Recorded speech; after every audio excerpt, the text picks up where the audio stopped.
தலைப்பு செய்திகள்.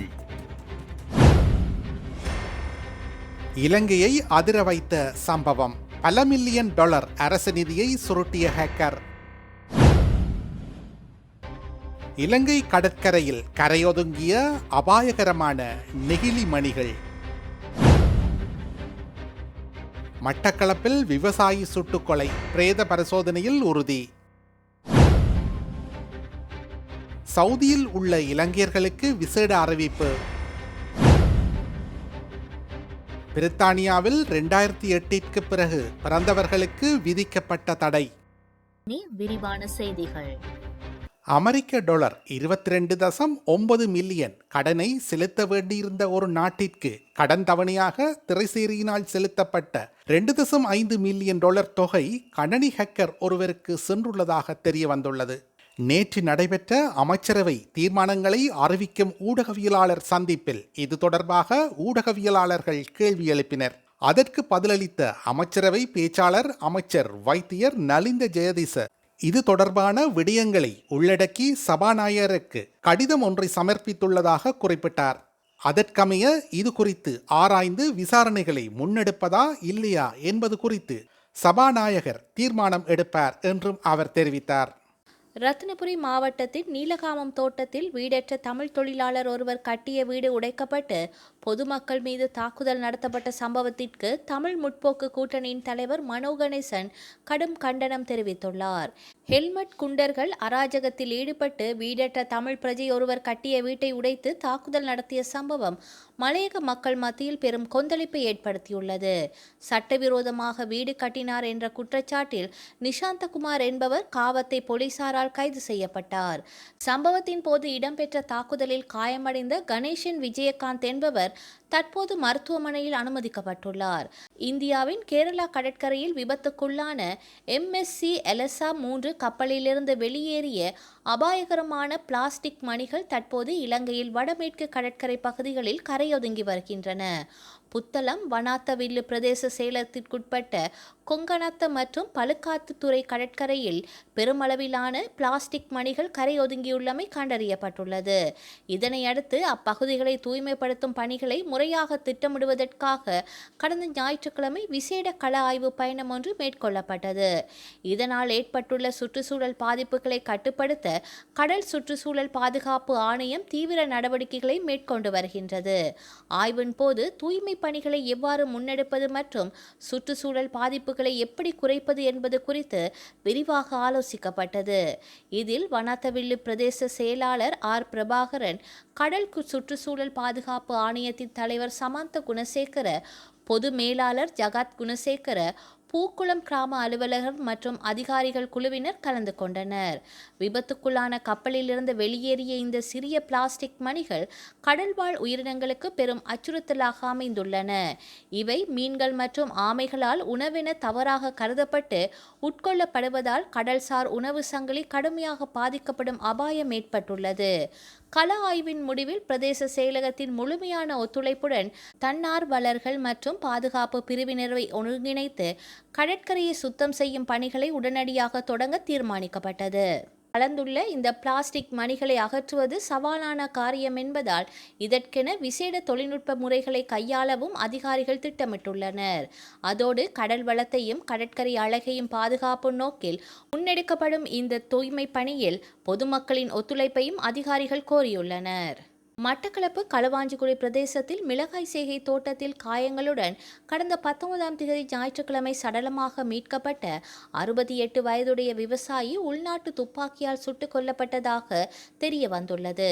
செவ்வாய்க்கிழமை மேற்கொண்ட பிரேத பரிசோதனையில் சட்ட வைத்திய அதிகாரியினால் கண்டறியப்பட்டுள்ளதாக போலீசார் தெரிவித்துள்ளனர்.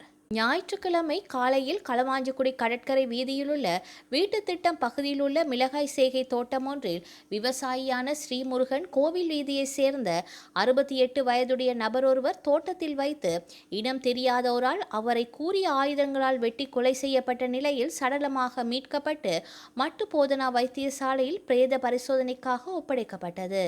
இதனையடுத்து செவ்வாய்க்கிழமை சடலத்தை சட்ட வைத்திய அதிகாரி பிரேத பரிசோதனை மேற்கொண்ட போது உள்ளூர் உள்ளூர் தயாரிப்பு துப்பாக்கியால் 3 முறை அவர் மீது துப்பாக்கி பிரயோகம் செய்து கொலை செய்துள்ளதாக தெரிய வந்துள்ளது.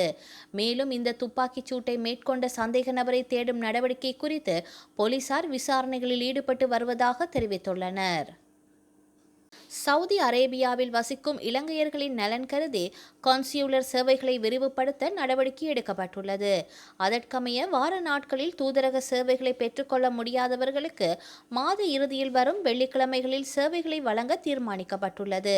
அது தொடர்பாக சவுதி அரேபிய தூதரகம் வெளியிட்ட அறிக்கை வருமாறு: இலங்கை குடிவரவு மற்றும் குடியகல்வு கட்டுப்பாட்டாளர் நாயகமாக இராஜ் சமிந்த பதிராஜாவை நியமிப்பதற்கு அமைச்சரவை அங்கீகாரம் வழங்கியுள்ளது. இலங்கை நிர்வாக சேவையின் விசேட தர அதிகாரியான ராஜ் சமிந்த கடந்த 2025ஆம் ஆண்டு மே மாதம் 19ஆம் திகதி அன்று நடைபெற்ற அமைச்சரவை கூட்டத்தில் இப்பதவிக்காக முழுநேர பதில் கடமையாற்றும் அதிகாரியாக நியமிக்கப்படுவதற்கு அனுமதி வழங்கப்பட்டிருந்தது. இதற்கமைய அவரை நிரந்தர அடிப்படையில் குடிவரவு மற்றும் குடியகல்வு கட்டுப்பாட்டாளர் நாயகமாக நியமிப்பதற்கென பொதுமக்கள் பாதுகாப்பு மற்றும் பாராளுமன்ற விவகார அமைச்சர் முன்வைத்த யோசனைக்கு அமைச்சரவை தமது அங்கீகாரத்தை வழங்கியுள்ளது.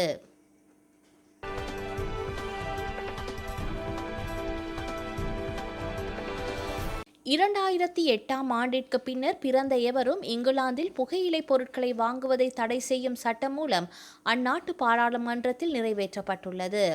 இதன் மூலம் புகையிலை இல்லாத தலைமுறையை உருவாக்க முடியும் என அந்நாட்டு அமைச்சர்கள் நம்புகின்றனர்.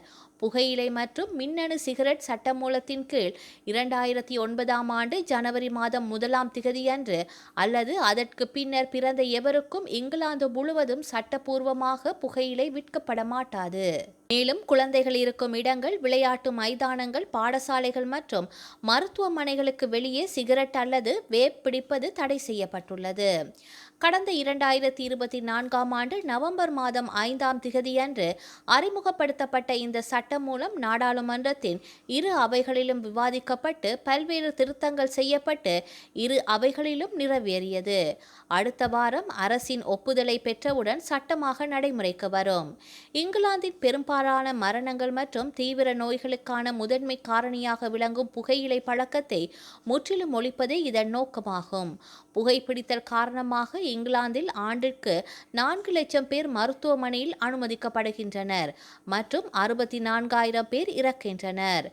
மேலும் புற்றுநோய் மற்றும் இதய நோய் போன்ற புகையிலை தொடர்பான நோய்களுக்கான சிகிச்சைகளுக்காக தேசிய சுகாதார சேவைக்கு 3 பில்லியன் பவுண்ட் செலவாகின்றது.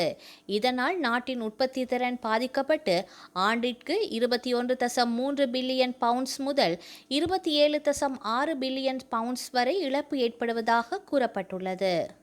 ஆப்பிள் நிறுவனத்தின் தலைமை செயல் அதிகாரி டிம் குக் செப்டம்பர் மாதம் 1ஆம் திகதியன்று தனது பதவியிலிருந்து விலகுவார் என்பதை அந்த நிறுவனம் உறுதிப்படுத்தியதை தொடர்ந்து செவ்வாயன்று ஆப்பிள் நிறுவனத்தின் பங்குகள் சுமார் 3% சரிந்தன.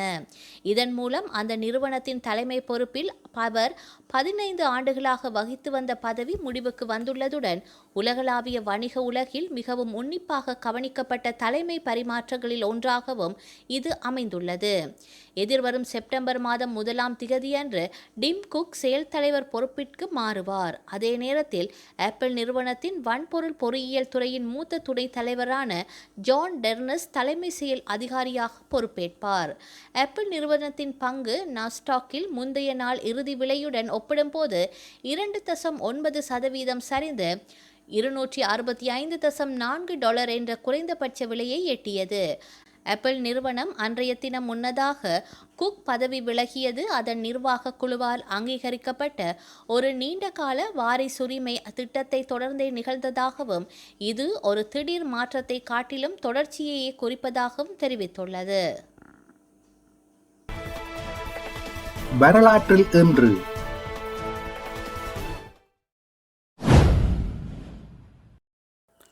1905 யாழ்ப்பாணத்திற்கு முதலில் தானுந்து வண்டி கொண்டுவரப்பட்டது. 1966 முதலாம் உலக தமிழாராய்ச்சி மாநாடு கோலாலம்பூரில் நிறைவடைந்தது. 2005 முதலாவது யூடியூப் காணொளி யோவட் என்பவரால் வெளியிடப்பட்டது. 1993 இலங்கையின் பாதுகாப்பு அமைச்சர் லலித் அத்துலத் முதலி கொழும்பு கிருளப்பனையில் நடைபெற்ற தேர்தல் பிரசார கூட்டமொன்றின் போது துப்பாக்கியால் சுட்டுக் கொல்லப்பட்டார். செய்திகளை உடனுக்குடன் தெரிந்து கொள்ள உடனே சப்ஸ்கிரைப் செய்து பெல் பட்டனை கிளிக் பண்ணவும்.